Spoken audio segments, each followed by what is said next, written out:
This podcast is brought to you by Bonus Room Productions and We Own This Town. I am Jason T. Meares, Esquire. And I'm Kelly Hoyle Bolick. And we are DIMAS Today. How's it going, Kelly? JT, we got 13 days to go from the time we're recording this. The listeners are listening to this. We've probably got, 10 days to go. So I can't even believe we're here, man. It's almost 30 years later since you and I walked out of the movie theater to see Bogus Journey. We've been waiting for this ever since, right?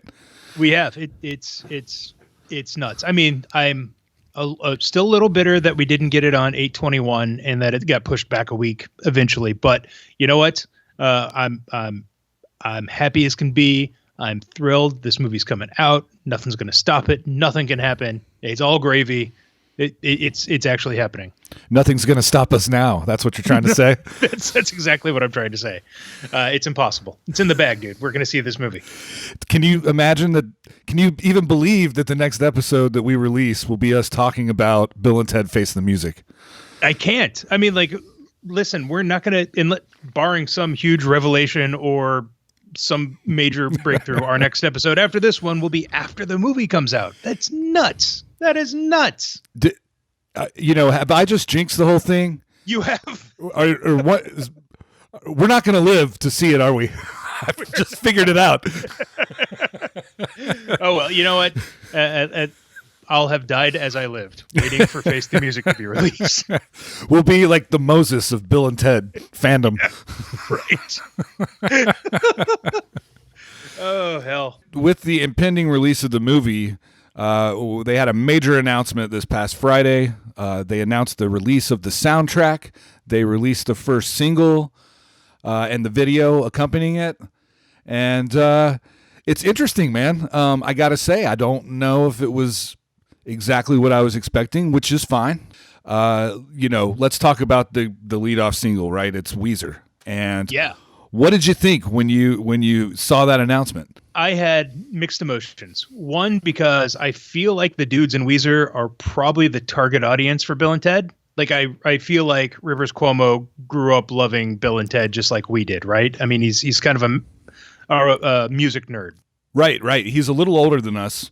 And I was reading he would have been around the age of 18 in L.A. already when Excellent Adventure came out. So I was excited for that part, but then I thought Weezer really doesn't sound like Wild Stallions to me. It doesn't. Not that every song on a soundtrack needs to sound like Wild Stallions. There can be different stuff on there for different scenes, sure. But I was shocked when I heard the song. I was like, okay, this is a Weezer song, but those guitar solos, man, they were right on. Yeah, they were epic harmony solos. I thought it was totally done in the spirit of the movies. I actually really enjoyed it. I think I can probably speak for both of us saying that, we love those first couple of Weezer albums, but a little ho-hum after that. I feel like they're the kind of band that fell into a groove of having just one or two hits an album after that, right? And just, I think we kind of moved on. But I do feel like, the guys in Wild Stallions, Bill S. Preston and Ted Theodore Logan would be Weezer fans, I think. That makes sense. I can see that. And there is also the Kiss connection with Weezer. Weezer's stage show is really modeled after Kiss a lot. They don't wear the makeup, but they're huge fans of Kiss. And so I think you kind of have that relation, obviously, directly from Bogus Journey. You have that there. So it, after I kind of processed it, and then after I didn't hate the song, I felt okay with it, Yeah, and I have to just put a postscript on something you said. I think you completely nailed our relationship to Weezer, but I've got to say, I know a lot of folks whose opinions I really value when it comes to music and art. And some of those folks are still diehard Weezer fans. So they're, we're not knocking them. It's just not for us necessarily, but I totally get why people are still into Weezer. I mean, it's the same reason that you and I are still really into Cracker, right? Yeah, exactly. And Camper Van Beethoven. Absolutely. And Camper Van Beethoven. So that was great. We also got the full track listing on the soundtrack. Yeah. Weezer's on there, Cold War Kids. I got to say, the biggest surprise for me, no Kid Cudi. Yeah, so it's Kid Cudi, but Buddy, sorry. but yeah, it's funny. Looking at the Wikipedia page that's been updated with all the info on the soundtrack, there's a line in there where apparently Cudi announced that one of his songs would be on the soundtrack, and it's not. It's not in the listed, at least. Maybe it'll be the secret track at the end. I don't know. Maybe.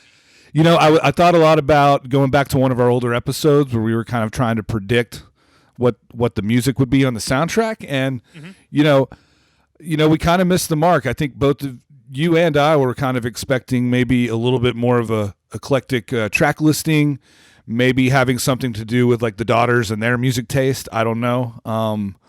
But it seems to kind of be pretty streamlined to modern metal, modern hard rock, not that far off from the first two soundtracks, honestly.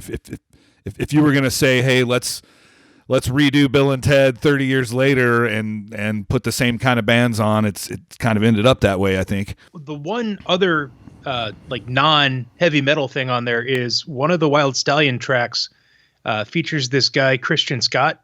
Mm-hmm. Are you familiar with him? No, not. Okay. He is like this jazz virtuoso from New Orleans. Okay. And so he is featured on one of the Wild Stallion songs with animals as leaders, who I'm not familiar with at all.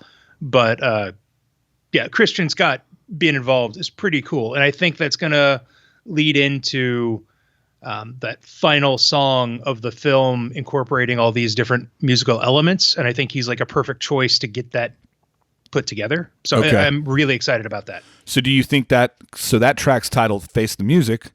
Yes. Is that the song that saves the universe, or is it the Yes. next one?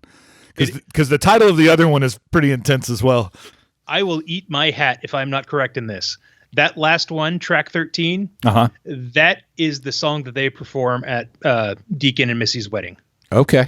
I think it's like the last song on there. They threw it on there kind of as a joke, and that's going to be the throat singing and the theremin. Okay, you're calling the shot. I like it calling because the more you read the song title, that makes complete sense. So yes, that is the two of them trying to write the song, and it's just not.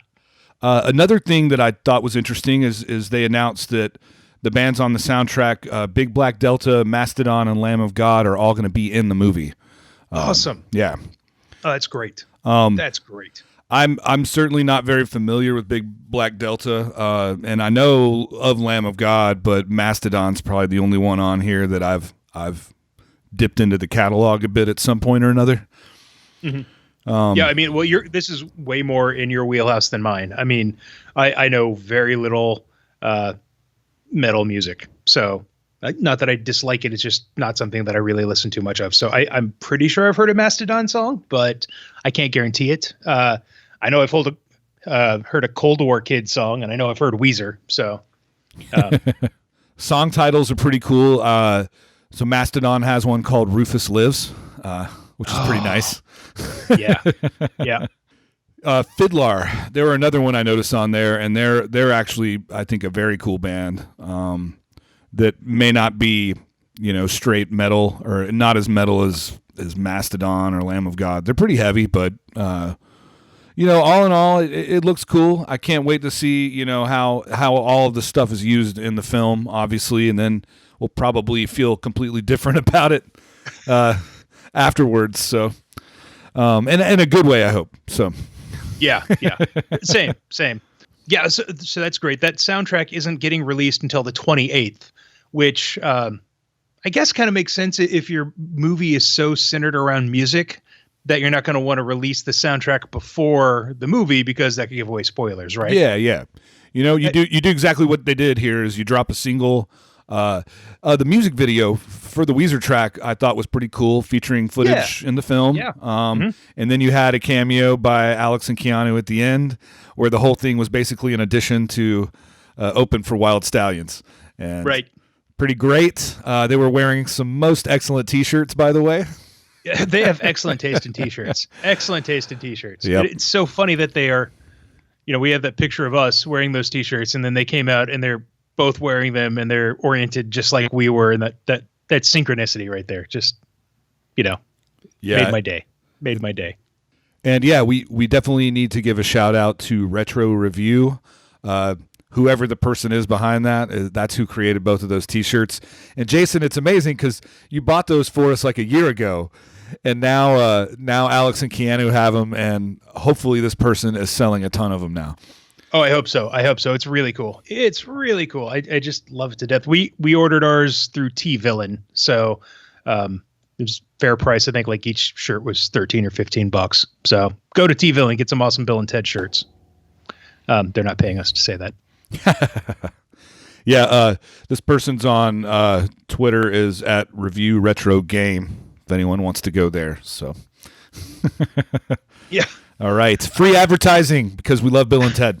Yes, we do, and we love excellent Bill and Ted merchandise. Okay, Kelly, you read an article this week in Parade, right? An interview with the two guys. Yep, pretty great interview on Parade.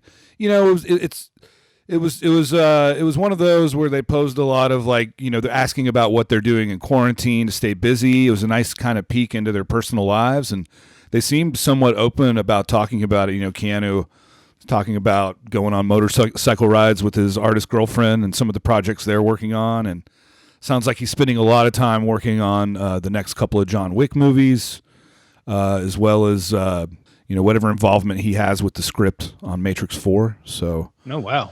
He's staying busy. Alex has got kids, so you know what that's like. Yes, I do. Yes, I do. But there were some pretty great quotes in this thing. They got towards the end of the interview.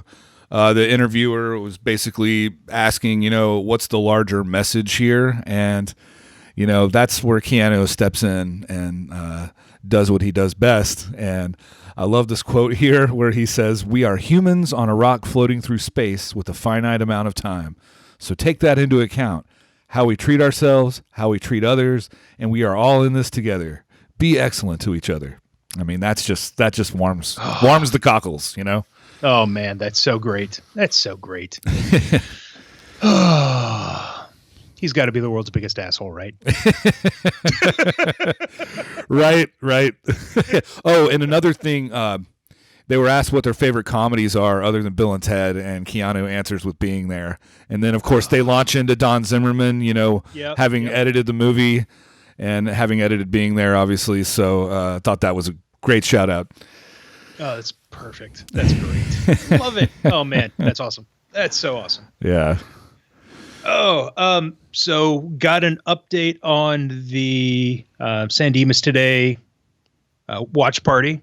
It is happening, almost certainly happening, 99% happening at the Stardust Drive-In Theater in Watertown, Tennessee, Friday night, the 28th. It's going to be most excellent. We are going to be out there. I'm going to have my daughter with me. She's never been to the drive-in before, so she's super thrilled. I'm so excited for this. Also, our friend of the pod, Andy Vastag with Boss Construction, he's going to work on a poster for this thing. We're not really sure how much interactive stuff we're going to get to do. I think it's going to be a little bit closer to just, hey, everybody show up, you know, say hey from a safe distance, and let's all watch the movie together. You know, we'd love to do more stuff, but in these most unprecedented times, you know, we still have to do things in the safest way possible. So, absolutely. I'm just thrilled that we're going to be able to see it in public with people, and we have a safe way to do it. That's just huge. Yeah. In trying to put this thing together, huge shout out to Stardust for committing to this, because it is not as easy as one might think to try and get a movie going. I spoke to some other drive-ins around the area, and it was really interesting to get a look into the booking strategy and how this all works. And even though Bill and Ted is going in select theaters on the 28th, I'm not sure how many places are actually going to be showing it, because some folks that I've talked to are actually boycotting showing the movie because it's also going out on video on demand. And so AMC, which is opening on the 20th, 8 days before the movie comes out, as of this morning, they didn't even have Face the Music listed as a coming soon movie on their website. These big chains might not be showing the movie because of the choice to put it out on video on demand. And so your best bets are probably going to be drive-ins. Now, other issues that have come up with drive-ins trying to show the movie, there are I don't know if anybody's been following this, but there's been this trend in the music industry to do drive-in concerts where they film a concert and broadcast it to all these drive-ins. Well, these are starting to get booked up, and one of them is scheduled for the 29th, which is a Saturday, the day after the premiere. You might not think that's an issue, but the distributor, Orion, isn't going to want to send the movie out to some place that's only going to show it on 2 nights of a 3-night weekend. So that they don't want to lose that revenue from having it out. So that could be another hitch in people going out to see it live. But that's not going to be an issue at the Stardust. The Stardust is in. They're not boycotting. They don't have a concert. And even if they do, they have 2 screens. So they're good. I've spoken to them. It's not officially going to be booked till the 24th, but they are all in. They're telling me 99% sure that it's going to happen. So if you come out to the Stardust on Friday the 28th, look around. If you see a white Kia with a San Dimas Today bumper sticker on it, knock on the driver's side window. I should have some bumper stickers, a few pins left. Love to hand them out. Love to meet you and do a wave, like a contactless thing. But I'm really excited, Kelly. Now, from what I've gathered at the Stardust, it's been a while since I've been back out there. Just so folks know, it's about 20, 30 minutes outside of Nashville. Easy drive. The concession situation there, they have a concession stand. I think like one person from your group is allowed up there at a time. And you can also pay $8 to bring in your own food, which is a really good option. So, yeah, that's great. One other thing we're going to be doing, we're not going to have time to actually get this information out to you on the podcast, but we'll put it out via Twitter and on our Facebook page. We're going to be checking out the best deals for renting the movie video on demand. We're going to check the different services to see which one's going to allow you to watch it the longest for the longest amount of time. Some will allow you to watch it 3 times within 48 hours. Some, once within 24 hours. We're going to get that information out to you. So you're getting the most bang for your buck. I'm going to watch this thing a million times if I can. I know. I think between you and I alone, we're going to account for a lot of plays. I just can't believe we're this close to it. It's so funny to me. We started this podcast a couple years ago with no idea that this would ever happen. I mean, we knew the script had been floating out there. It had been kicked around, but at the same time, it had been kicked around for 20 years. And so there was no reason for us to think, hey, let's start a podcast about Bill and Ted, and they're probably going to make the 3rd movie when we do. So, yeah, sometimes you just have your finger on the pulse of the zeitgeist, brother. And I know. Whose dreams are we going to make come true after this? What's the next thing? I don't know. Okay, yeah. Want to thank Michael Eads and We Own This Town for producing our podcast. Yes, Michael, you're doing an excellent job getting this thing out there safely from home. And of course, we always want to thank Scott Bricklin and Scooby Tunes Music for letting us use Walk Away as our excellent theme song. And JT, these next 13 days leading up to when we watch Face the Music, I just want everyone to be excellent to each other. And I want them to party on, too.